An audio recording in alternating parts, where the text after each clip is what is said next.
सुब्हानल्लज़ी यसरा बिअब्दिही लैलन मिनल मस्जिदिल हराम इलल मस्जिदिल अक़सा अल्लज़ी बारकना हौलहू लिनुरियहू मिन आयातिना।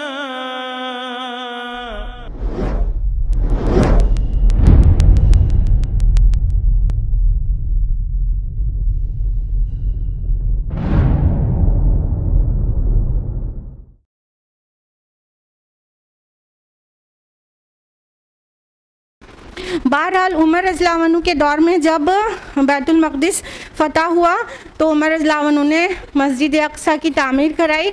फिर रिकॉल करिए, मस्जिद अक़सा कब से बनी हुई है?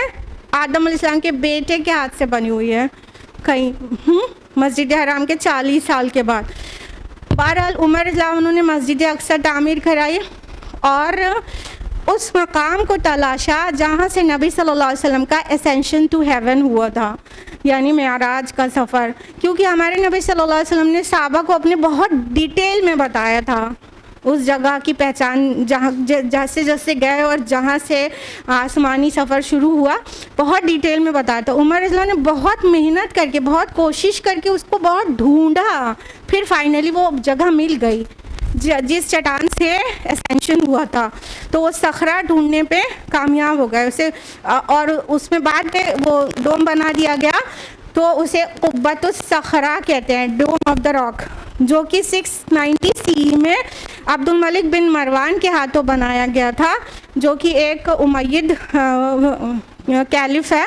कैलिफ क्या कहें, बादशाहत थी, बस मुमलिकत थी वो। तो एक उमवी एक रूलर है, अब्दुल मलिक बिन मरवान। उन्होंने उस जगह पर जहाँ से नबी सल्लल्लाहु अलैहि वसल्लम का जो आसमानी सफ़र शुरू हुआ था, उस रॉक के ऊपर एक डोम बनवा दिया है, जिसको मेजॉरिटी समझती है मस्जिद अक़सा है। नहीं, वो जो गोल्डन डोम दिखता है ना, एकदम सुनहरा गुंबद, वो डोम ऑफ द रॉक है।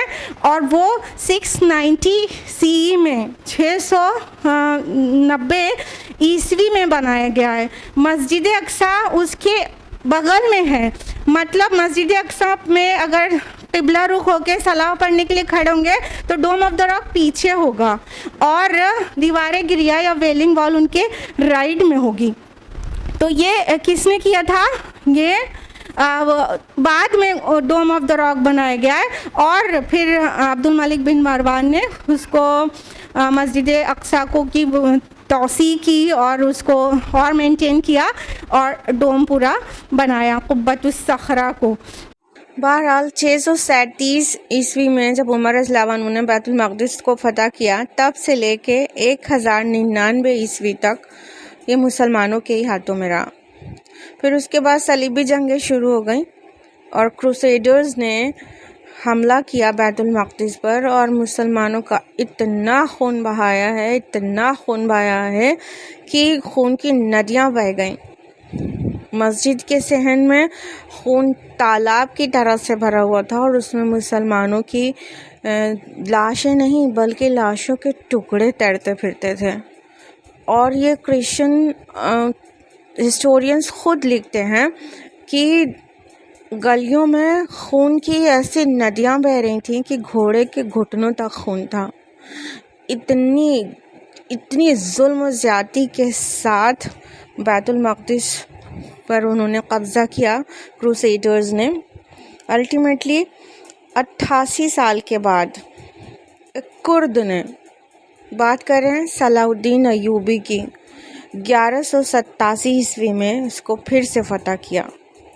तो अल्हम्दुलिल्लाह 88 साल के बाद बैतुल मक़दिस फिर फ़तह हुआ 1187 ईस्वी में, और ईसाइयों ने जो मस्जिद अक़सा में जो चेंजेस कर रखे थे वो सबको दुरुस्त किया गया। और ये ये मुसलमानों की देन है उनके लिए। 16th सेंचुरी में एक मुस्लिम रूलर ने उनको बताया था कि उनकी दीवारें गिरिया जिसको कहते हैं, वो दीवार आज भी हैकल की, जो सेकेंड टेम्पल की, वो अभी मौजूद है। असल में वो पूरे कूड़े करकट में दबी हुई थी और किसी को उसका पता नहीं था।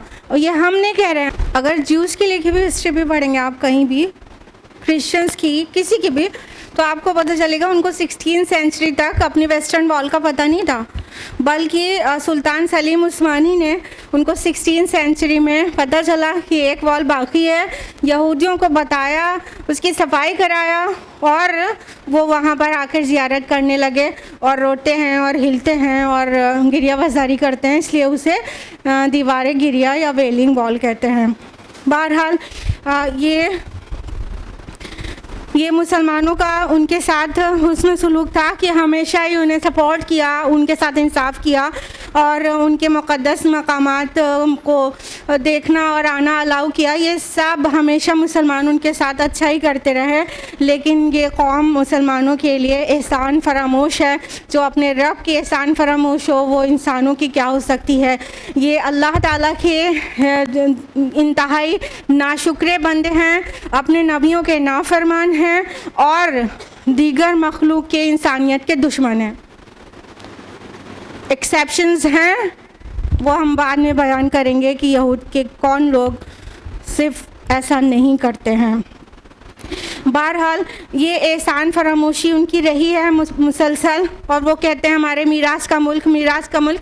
किस बात की मीरास का मुल्क और किस बात की होमलैंड, ये भी आप अपने जहन में क्लियर रखिए कि जो लोग इसराइल के फेवर करते हैं वो एक अपने कैलकुलेशन से बताएं कि कब उस सरज़मीन पर ये बनी इसराइल और यहूद कितने दिन रहे हैं। अव्वलन उन्होंने उस सरज़मीन को अगर जब भी फतह किया है उस पर रहे हैं तो वो जेनोसाइड के ज़रिए बहुत नस्ल कुशी की है वहाँ इंसानों की, उसके बाद वो वहाँ दाखिल हो पाए हैं। और टोटल मिला के नॉर्थ पैलेस्टाइन में वो सिर्फ 400 से 500 साल रहे हैं और साउथ पैलेस्टाइन में उड़ के 800 से 900 साल तक वहाँ रहे हैं बस। और जो अरब हैं वो अरब वहाँ पर 2000 से 2500 साल तक रहे हैं। अब हमें बताएं कि किसका मुल्क हुआ वो, किसकी मीरास हुई वो, किसकी सरजमीन हुई वो। तो आइए जानें कि इसराइल के क़याम का क्या पस मंज़र है, किस प्लानिंग के तहत ये काम किया गया कि इसराइल स्टेट कायम हो गया। At the end of 19th century तहरीकें शुरू की गई कि ये जो इनका डायस्पोरा चल रहा है पूरी दुनिया में स्प्रेडेड हैं, वो आए फ़लस्तीन और यहाँ पर क़याम इख्तियार करें। तो एक जो बहुत बड़ी तहरीक उठी इस काम के लिए उसको सैहूनी तहरीक कहते हैं, ज़ायनिस्ट मूवमेंट। ज़ायनिस्ट आप बहुत पढ़ते होंगे ना, तो ज़ायनिस्ट मूवमेंट कहते हैं इसको।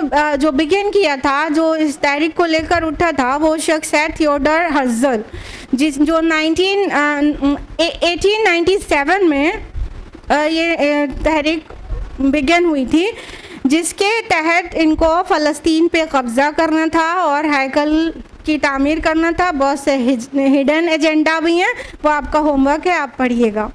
तो बहुत सारी मतलब ऐसी खुफिया चीज़ें हैं इसके अंदर और बहुत चालबाजी है, और ये बिल्कुल भी रिलीजियस मूवमेंट नहीं है, बल्कि ये बिल्कुल खाली सेक्युलर मूवमेंट है और ये बस नस्ल परस्ती करने वालों की मूवमेंट है। ध्यान रहे, सारे ज़ायनिस्ट जो हैं वो सारे के सारे यहूदी ज़ायनिस्ट नहीं हैं।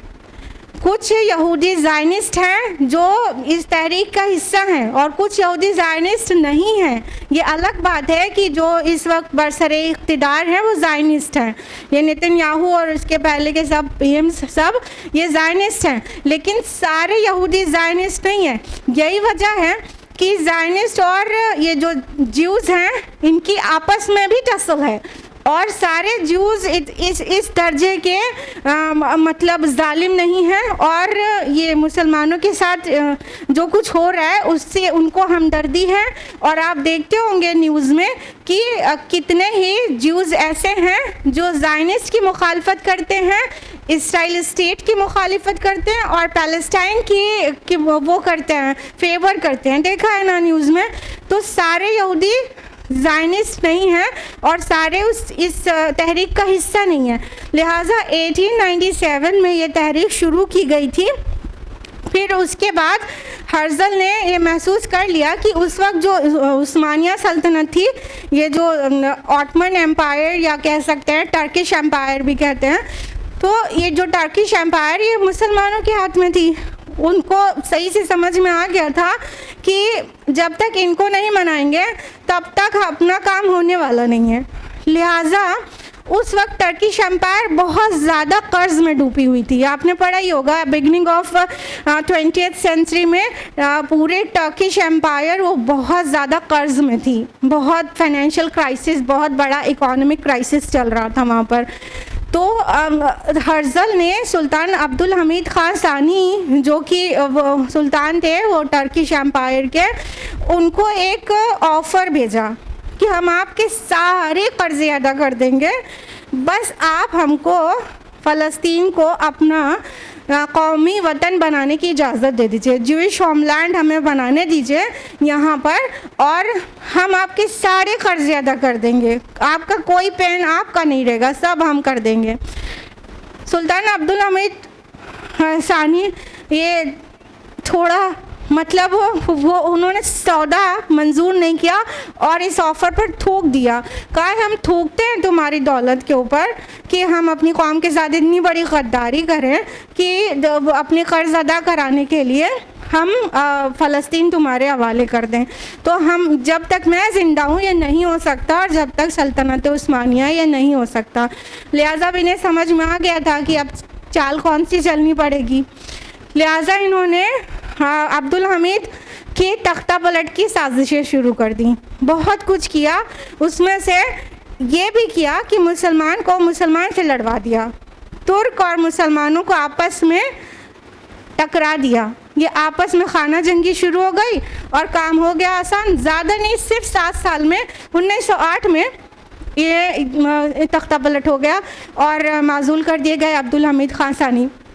लिहाजा ये थोड़ा स्ट्रॉन्ग हो गए और यहूदी दुनिया भर में जो स्प्रेडेड थे वो धीरे धीरे आके ये फ़लस्तीन में ज़मीनें ख़रीदने लगे। बिगनिंग कहाँ से हुई थी? ज़मीनें ख़रीदने से।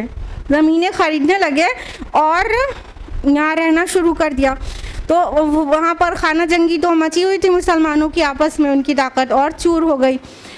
1917 में डॉक्टर वाइजमैन ने फाइनली फर्स्ट वर्ल्ड वॉर के दरमियान अंग्रेज़ी हुकूमत से वो परवाना हासिल करने में कामयाबी हासिल कर ली जिसको दुनिया बैलफोर डिक्लेरेशन के नाम से जानती है।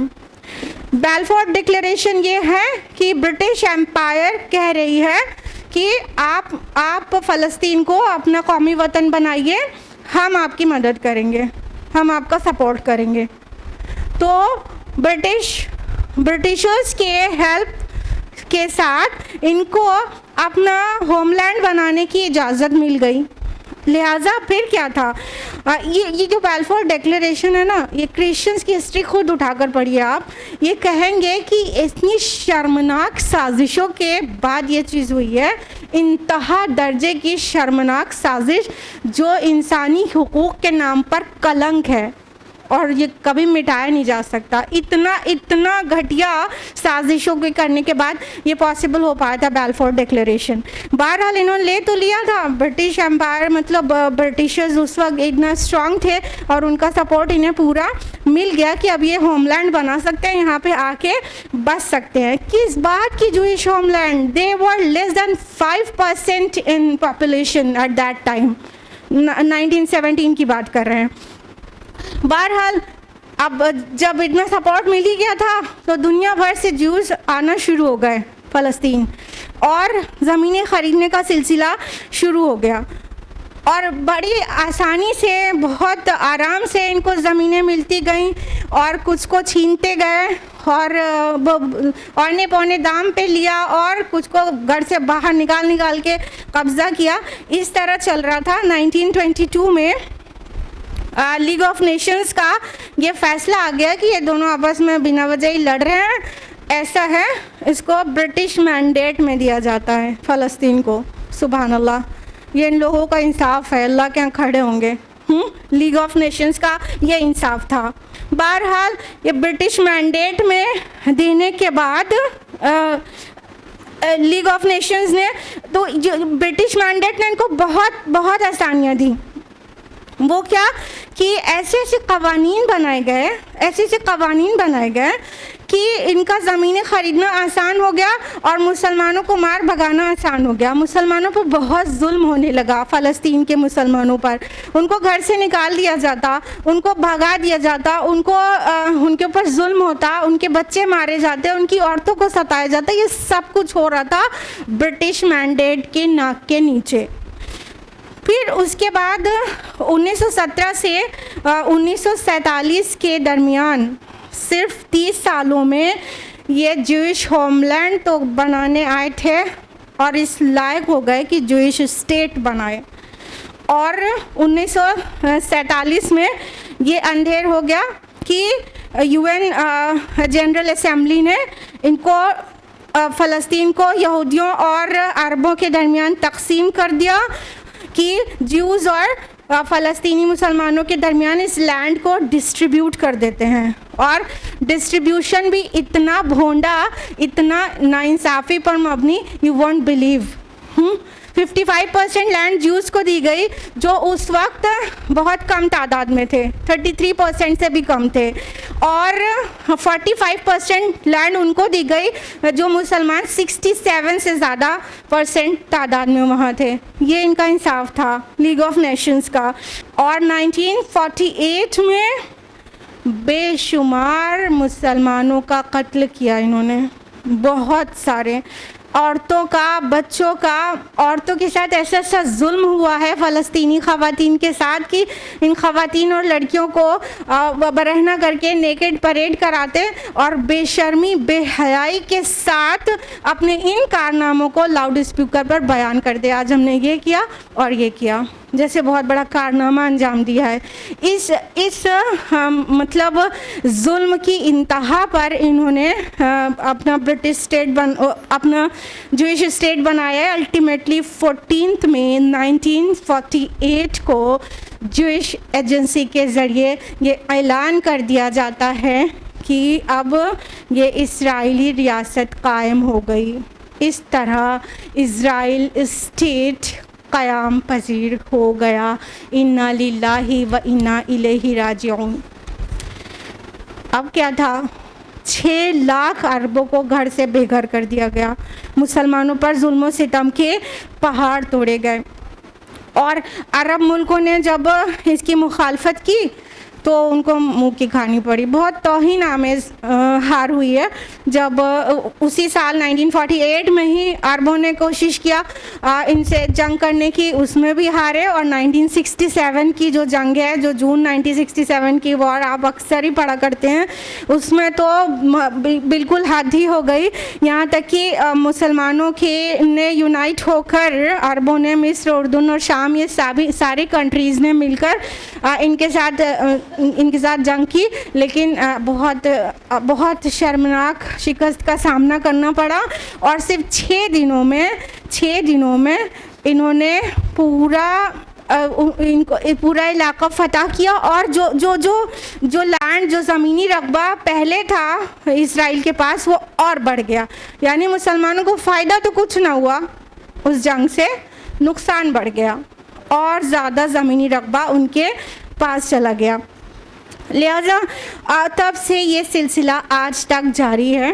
आप देख ही रहे हैं कि आप उसका पैलेस्टाइन का जो मैप है उसको देखिए, पहले का देखिए, बाद का देखिए, अब तक का देखिए। अब एक छोटा सा गज़ा बजाए, गज़ा स्ट्रिप पतला सा, और वेस्ट बैंक का भी बहुत ज़्यादा इलाका जो है वो अब मुसलमानों के हाथों नहीं। 18% ही वहाँ पे फ़लस्तीन की हुकूमत है बस, बाकी उसके अंदर भी वो पूरी तरह से कैप्चर्ड है उनके ज़रिए, ज्यूज़ के ज़रिए। और ये जो गज़ा है उस पर जुल्म सितम के पहाड़ तोड़े जाए, 6 और 12 किलोमीटर ही का तो है, एकदम पतला सा। और ये गज़ा ओपन जेल है जैसे, क्योंकि वहाँ पर इन ज्यूज़ की इजाज़त के बगैर एक सुई भी नहीं दाखिल हो सकती, तो फिर वो जेल ही कहलाएगा। लिहाजा ये जुल्म सितम का सिलसिला चल रहा था और अभी भी चलता चला जा रहा है। 2000 से 2005 के दरमियान 4 से 5 हज़ार मुसलमानों को इन्होंने शहीद किया। 2014 में 2310 फ़लस्तीनी मुसलमानों को शहीद किया। 2021 में सैकड़ों मुसलमानों को शहीद किया। 2023 में आप देख ही रहे हैं क्या हो रहा है, फॉस्फोरस बॉम्बिंग हो रही है। आज की न्यूज़ है, कल तक 9488 फ़लस्तीनी मुसलमान शहीद और 20,000 से ज़्यादा ज़ख्मी हैं। और इसी ये खूनरेज़ी वाली इनकी हरकतों के साथ मुसलमान उसको सह रहे हैं। फ़लस्तीनी मुसलमान कह रहे हैं कि हम वैसे तो हिजरत कर ही सकते हैं यहाँ से, लेकिन हम अपनी जान बचा के हिजरत कर जाएं और मस्जिद अक्सा शहीद हो जाए, ये हमें मंजूर नहीं है। लिहाजा हम यहाँ से हिजरत इसलिए नहीं कर रहे हैं कि हमें मस्जिद अक्सा की हिफाजत करनी है। वो थोड़े से हिस्से में जो रह रहे हैं वही तो चाहते ना ये यहाँ से भी निकल जाएं और अल्टीमेटली पूरा फ़लस्तीन उनके कब्ज़े में आ जाए। लिहाजा फ़लस्तीनी मुसलमान अपने बच्चों का खून देकर वहाँ पर मस्जिद अक्सा की हिफाजत कर रहे हैं। अब यहूदी मंसूबों को भी बहुत मुख्तसर में जान लीजिए, वक्त काफ़ी हो चुका है। मोटे मोटे बताएंगे, हिडन एजेंडा आपको ख़ुद तलाश करना है और उसको स्टडी करना है। अव्वलन ये कि वो मस्जिद अक्सा और डोम ऑफ द रॉक को डेमोलिश करना चाहते हैं। दूसरी बात, वो हैकल सुलेमानी की तामीर फिर से करना चाहते हैं। उसके अलावा इनका कहना है मीरास के मुल्क पर कब्ज़ा करना है। मीरास का मुल्क, मीरास का मुल्क, किस बात का मीरास का मुल्क? इनके दुनिया में वाहिद कंट्री है इसराइल, जिसके पार्लियामेंट पे दूसरी लैंड पर कब्ज़ा करने को धड़ल्ले से खुलेआम लिखा हुआ छोड़ा गया है। पार्लियामेंट के ऊपर लिखा हुआ है, ऐ इसराइल तेरी सरहदें नील से फरात तक हैं। इसका मतलब जानते हैं आप क्या होता है? बहुत दिल थाम के सुनिएगा। नील से फरात तक के जिन इलाकों पे कब्ज़ा करना चाहते हैं उनमें है मिस्र, उर्दन, पूरा शाम, पूरा लेबनान, इराक का बड़ा हिस्सा, तुर्की का जुनूबी इलाका और मदीना तैयबा तक का हिजाज का पूरा बालाई हिस्सा। ये इनके प्लान्स हैं। ये इसको हासिल करने के लिए वो फॉस्फोरस बॉम्बिंग कर रहे हैं, दीज डेज मिसाइल दाग रहे हैं, बच्चों को मार रहे हैं। कल इनको शर्म नहीं आती। ये नाहंजार कौम कल इनके बच्चों को किल कर रहा था फिरौन, तो अल्लाह ताला ने अपनी रहमत का मज़हर मूसा अलैहिस्सलाम को भेजा और उन मूसा अलैहिस्सलाम ने उनको वहाँ से रिलीज़ कराया। आज ये दूसरी कौम के बच्चों को मार रहे हैं। ये जिस तरह फिरौन का प्लान था कि बच्चों को मारने के बाद इंसान को इमोशनली और उसको साइकोलॉजिकली वो मतलब कमज़ोर किया जा सकता है, इसलिए वो ये बच्चों को मासूम बच्चों को मार रहे हैं। किस दिल के इंसान हैं ऐसी गद्दार, अल्लाह के गद्दार और इंसानों के एहसान फरामोश बल्कि एहसान नाशनाज, एक्सेप्ट फॉर दोज ज्यूज़ जो कि हक के साथ खड़े हैं और ज़ायनिस्ट नहीं हैं और हक की बात कहते हैं, चाहे कि वो ज्यूज़ हैं। सिर्फ उनके साथ माजरत, बाकी सारी पूरी कौम इस कदर अल्लाह की और रसूलों की और इंसानों की इस कदर दुश्मन है। जहाँ तक इस सिचुएशन की एनालिसिस की बात है, तो अगर हम इसको सेक्युलर लेवल पे एनालाइज करें तो क्या समझ में आता है? 70 से 1917 ईस्वी तक 1847 साल होते हैं। 1850 साल के बाद कोई अचानक आके कहने लगे कि ये मेरी ज़मीन है, तो ये क्या जायज़ बात लगती है? 1850 साल के बाद होमलैंड और अपनी ज़मीन होने का दावा, और वहाँ के रहने वालों को घरों से निकाल के किक आउट करना और उनको मारना, उन पर जुल्म सितम करना, ये कोई नॉर्मल बात लगती है? ये कोई भी सेक्युलर इंसान हो, ना हो मुस्लिम, वो कोई सेक्युलर इंसान हो, सेक्युलर कंट्री हो, ज़रा वो बताए कि ये किस कैलकुलेशन से इनकी होमलैंड हुई है? ये सारे 1800 साल से हरगिज़ भी वहाँ पे नहीं थे और इनकी होमलैंड हो गई। रही बात रिलीजियस लेवल पर, तो ये कहते हैं हमारी प्रॉमिस्ड लैंड है, और सूरह माइदा का हवाला भी देते हैं कि अल्लाह ने हमारे लिए लिख दिया है। तो ये भूल गए हैं कि अल्लाह के वादे जो हैं मशरूत होते हैं।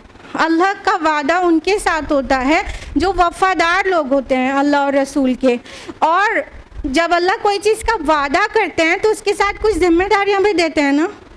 उन जिम्मेदारियों को जो पूरा करता है उनके साथ वादा पूरा किया जाता है, ना कि ऐसे गद्दार लोगों के साथ जिन्होंने नबियों का कत्ल किया हो और वो जिम्मेदारी तो बिल्कुल ही ना पूरी करते हों जिसके ऊपर उन्हें अपॉइंट किया गया हो।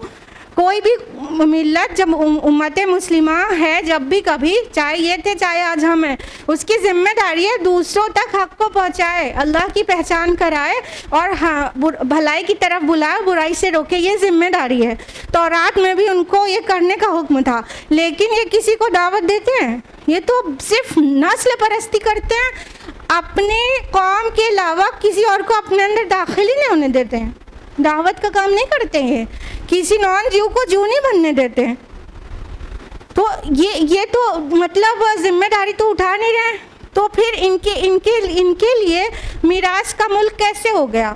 अगर हम अपनी बात को इनके एग्जाम्पल से नहीं समझा पाए हैं तो let's take an example of daily life. मान लीजिए कोई स्कूल है, वहाँ पर एक टीचर है, स्कूल मैनेजमेंट टीचर को ये टास्क देता है कि आप ये टास्क कर लो, एक बहुत अहम टास्क है, इस टास्क को कर लो तो आपको प्रिंसिपलशिप दे देंगे, आपको प्रिंसिपल बना देंगे, प्रमोशन कर देंगे, ठीक है।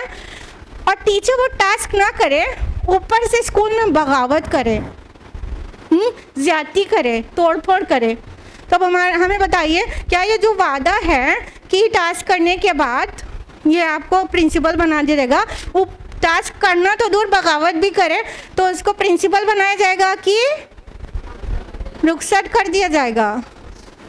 यही हुआ है। ये पहले इमामतुन नास के मनसब पर फाइज थे, हाँ, लोगों के इमाम थे, इनका काम था हक को फैलाना, बुराई से रोकना, लेकिन इन्होंने उस काम को नहीं अंजाम दिया, तौरात के एहकाम को नहीं माना, उसके सही हामिल नहीं बने, तो अल्लाह ताला ने उनको उनके मनसब से बर्खास्त कर दिया, इनको डिसमिस करके अल्लाह ताला ने बनु इस्माइल से अपने आखिरी रसूल को भेजकर इस मनसब पर फाइज कर दिया उसके मानने वालों को। तो आप बताएं कि ये प्रॉमिस्ड लैंड उनकी है या सारे नबियों पर जो ईमान लाता है उसकी है? तो ये अपनी जिम्मेदारी समझना नहीं चाहते हैं और जिम्मेदारी पूरी नहीं करते हैं और हवाला देते हैं प्रॉमिस्ड लैंड का। तो ये कहीं का भी इंसाफ नहीं है। अब हम लोग चलते चलते अपना रोल देख लें बहुत जल्दी से, कम अल्फाज में। What should we do in this scenario? First of all, we should ask for justice. हमें इंसाफ की पुकार लगानी चाहिए। वो मुस्लिम कंट्रीज़ और सेक्युलर कंट्रीज़ इवन बड़े ह्यूमन राइट्स के वो प्रिंस बने बैठे रहते हैं, ह्यूमन राइट्स की बहुत कलमे पढ़ते हैं, उनसे कहा जाए कि देखो कैसा इंसानियत के ऊपर जुल्म हो रहा है, कुछ तो करो। जिनके पास ताकत है वो ताकत से रोके ना, ताकत से। तो हम अपनी वॉइस को रीच करें ताकत से, रोकने वालों के पास, जिनके पास ताकत है वो ताकत से हम इंसाफ की डिमांड करें, हम जस्टिस डिमांड करें लोगों से, हाँ। और ना सिर्फ मुस्लिम ममालिक से बल्कि गैर मुस्लिम ममालिक से भी, क्योंकि ह्यूमन राइट्स का पाठ सब पढ़ते और पढ़ाते रहते हैं अक्सर ही। और we should raise our voice. If we don't have any mainstream media, yet we have social media with us ना, तो हम सोशल मीडिया पे अपनी आवाज़ को बुलंद करें, गलत को गलत बोले तो सही, हक को हक बताएं तो सही। इतना तो कर सकते हैं हम और आप, इतना तो कर सकते हैं। इसको करें, इसको जानें, इसलिए आपको इतनी तफसीलात भी बताई गई। जानेंगे तो कुछ करने का मोटिवेशन आएगा। साथ में जो कंपनीज इसराइल की हैं और उसको फंडिंग कर रही हैं, उन कंपनीज के प्रोडक्ट्स का बायकॉट करें। पेप्सी नहीं पिएंगे तो क्या रात नहीं गुजरेगी? छोड़ें उनको। ये पेप्सी की शक्ल में क्या है? हम फ़लस्तीनी बच्चों का खून पी रहे हैं। तो उस बायकॉट करें as much as you can. उसके last but not the least, make दुआ फॉर देम, मेक दुआ फॉर देम। बहुत दुआ करें, बहुत दुआ करें। किसी दिन तो स्पेशली तहज्जुद में उनके लिए उठें। आपके रोज़ का रूटीन नहीं है, एक दिन उठें, अल्लाह से उनके लिए रहमत की दुआ करें कि ऐ रब, बनी इसराइल पे तुझे रहम आया था तो भेज दिया था मूसा को, ऐ रब ईसा या कोई मसीहा भेज दे जो इस जुल्म को रोक दे। है रब, हम कुछ नहीं कर पा रहे हैं, मेरे अल्लाह उनके ऊपर रहम कर दे। वो बच्चे, हम अपने बच्चों को लेके कितने प्यार से अपने बिस्तरों पे सोते हैं, वो देखिए बच्चे कहाँ हैं। और वो ख़वातीन रात में हिजाब पहन के लेटती हैं कि पता नहीं हम पर बम गिरे और हमको हमारी लाशों को निकाला जाए तो हम भी हिजाब ना हो। अल्लाह उन पर रहम करे। So make lots and lots of दुआ फॉर देम। रसूलुल्लाह सल्लल्लाहु अलैहि वसल्लम ने क्या बताया था कि पूरी उम्मत एक जिस्म की तरह है। हमें वो पेन क्यों नहीं हो रहा है? आज जिस्म के एक हिस्से में बमबारी हो रही है तो जिस्म के दूसरे हिस्से परेशान क्यों नहीं है? क्यों नहीं है परेशान? परेशान होना चाहिए, हमें तकलीफ़ महसूस करना चाहिए। हमारे सारे सेलिब्रेशंस चल रहे हैं, हम शकीरा के नाच गाने देख रहे हैं, अस्तगफिरुल्लाह। हाँ, हम दुआ करें उनके लिए अगर कुछ भी नहीं कर सकते हैं। इनफैक्ट हम लोग कुछ भी नहीं कर पा रहे हैं। और बस इस दुआ के साथ कि अल्लाह हमारी मग़फ़िरत करे कि हम कुछ नहीं कर पा रहे हैं, अल्लाह हमसे दरगुज़र करे। इस दुआ के साथ हम अपनी गुफ्तगू का इख्तिताम करेंगे। सूरह बकरा सूरह नंबर 286।